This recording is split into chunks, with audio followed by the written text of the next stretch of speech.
Assalamualaikum warahmatullahi wabarakatuh. Perkenalkan, nama saya Farhana Alifianti dari kelas 3F Prodi Budidaya Tanaman Hortikultura. Pada kali ini saya akan menjelaskan materi mengenai ekonomi manajerial, yang dimana materi ini merupakan bagian dari mata kuliah manajemen agribisnis. Langsung saja, ekonomi manajerial. Yang perlu diketahui yaitu ekonomi manajerial ini merupakan penerapan teori ekonomi dan perangkat analisis ilmu keputusan yang digunakan oleh suatu organisasi untuk mencapai tujuannya dengan cara yang paling efektif dan efisien. Ada pula beberapa ruang lingkup dari ekonomi manajerial. Yang pertama yaitu teori ekonomi. Adanya teori ekonomi dapat menjadi pedoman dalam proses pengambilan keputusan. Teori ekonomi sendiri terbagi menjadi ekonomi makro dan ekonomi mikro. Ekonomi mikro termaksud dalam pengambilan keputusan berdasarkan tingkah laku ekonomis seperti pemilik sumber daya, sistem perdagangan bebas, dan konsumen individu.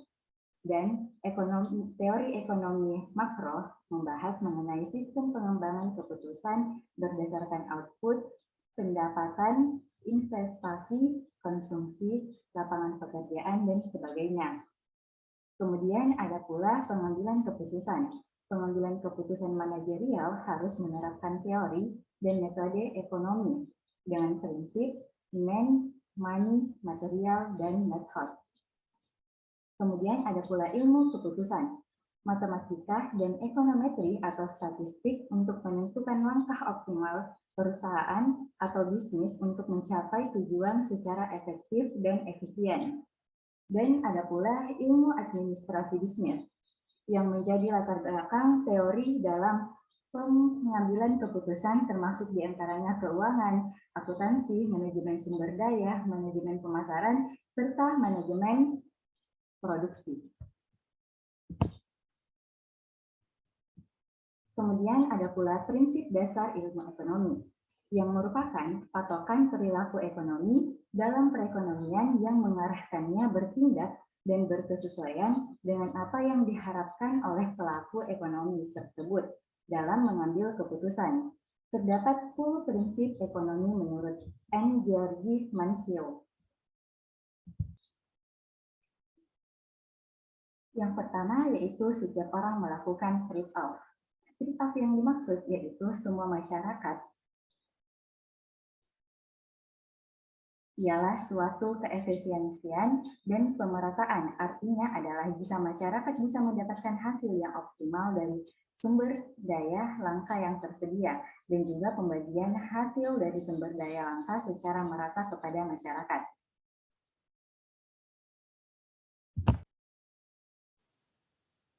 Yang kedua yaitu pengorbanan biaya untuk memperoleh sesuatu. Yang ketiga, orang berpikir secara rasional. Maksud dari orang yang berpikir secara rasional ialah apabila seseorang sudah menentukan pilihan atau keputusan, maka orang tersebut tentunya akan melakukan pikiran yang rasional. Kemudian yang keempat yaitu orang tanggap terhadap insentif. Pengertian insentif ini sebuah kemungkinan untuk mendapatkan hadiah atau hukuman dengan begitu mampu mengajak seseorang untuk bertindak. Kemudian yang kelima yaitu perdagangan menguntungkan semua pihak. Yang keenam yaitu pasar sebagai sarana terbaik untuk mengkoordinasi kegiatan ekonomi. Karena sejatinya pasar merupakan sebuah tempat munculnya sebuah interaksi di antara konsumen dan produsen dalam melakukan tawar-menawar mengenai nilai maupun harga atas suatu barang. Yang ketujuh yaitu pemerintah kadang bisa meningkatkan faktor produksi. Yang kedelapan yaitu standar hidup suatu negara bergantung pada kemampuan dalam memproduksi barang dan jasa. Yang kesembilan yaitu jika pemerintah mencetak uang dalam jumlah banyak, maka harga ikut meningkat. Dan yang terakhir yaitu masyarakat menghadapi trade-off jangka pendek dan inflasi.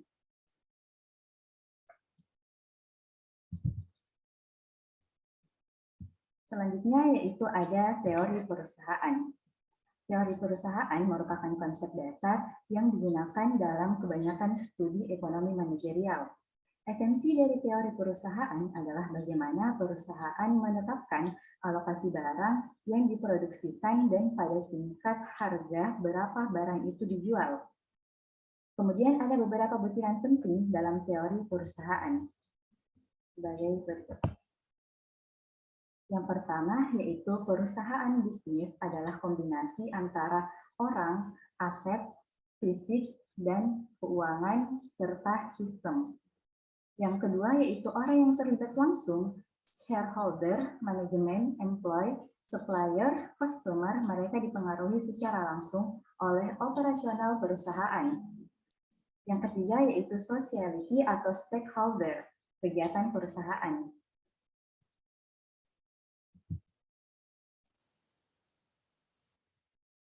Kemudian terdapat dua teori perusahaan, yaitu teori tradisional dan teori baru. Yang dimana teori tradisional menjelaskan bahwa perusahaan ditempatkan sebagai bentuk abstraksi suatu bentuk bisnis yang ideal. Sedangkan pada teori baru, tujuan perusahaan tidak hanya untuk memaksimalkan keuntungan. Tujuan lain selain keuntungan ini biasanya disebut manajerial. Tujuan manajerial ini diantaranya adalah pertumbuhan perusahaan, ekspansi, penguasaan pangsa pasar, kesejahteraan karyawan, peningkatan fasilitas bagi manajer dan direksi, dan sebagainya.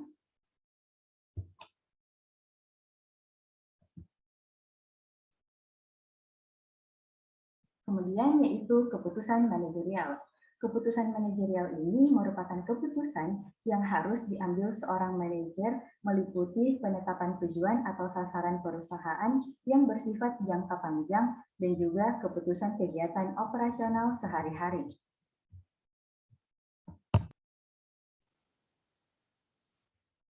Adapun macam-macam keputusan manajerial, yang pertama yaitu keputusan terprogram. Yang dimaksud yaitu keputusan yang dibuat untuk menangani situasi atau masalah yang cukup sering terjadi, sehingga pembuat keputusan dapat membuat aturan-aturan pembuatan keputusan untuk diterapkan di masa depan. Yang kedua yaitu keputusan tidak terprogram. Keputusan yang dibuat dalam menanggapi suatu situasi yang unik, tidak familiar, dan tidak terstruktur, serta menimbulkan konsekuensi-konsekuensi penting bagi organisasi. Banyak keputusan tidak terprogram melibatkan perencanaan strategis, karena tidak pastinya begitu besar, dan keputusan merupakan hal yang sangat kompleks. Dan dalam melakukan keputusan manajerial, perlunya diperhatikan kepastian, resiko, ketidakpastian, dan ambiguitas.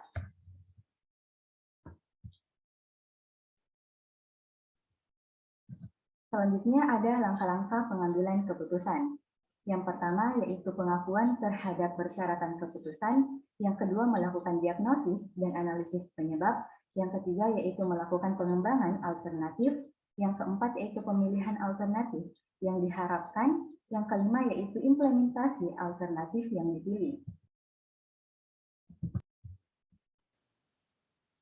Kemudian yang terakhir dalam keputusan manajerial yaitu gaya pengambilan keputusan. Gaya pengambilan keputusan ini terbagi menjadi 4, yaitu gaya direktif, yaitu yang digunakan oleh orang-orang yang menyukai solusi jelas dan sederhana terhadap masalah. Yang kedua yaitu gaya analitis. Sebaliknya, suka mempertimbangkan solusi yang kompleks berdasarkan pada sebanyak mungkin data yang mereka kumpulkan. Yang ketiga yaitu gaya konseptual, yaitu gaya yang mempertimbangkan sejumlah besar informasi. Walau demikian, mereka lebih punya orientasi sosial daripada orang-orang yang memiliki gaya analisis dan suka berbincang-bincang dengan orang lain mengenai suatu masalah dan kemungkinan alternatif bagi pemecah masalah tersebut. Dan yang keempat yaitu gaya perilaku. Ya, sering diterapkan oleh manajer yang memiliki perhatian besar pada orang-orang lain selaku individu. Itulah hasil dari presentasi saya mengenai materi ekonomi manajerial. Sekian dan terima kasih. Wassalamualaikum warahmatullahi wabarakatuh.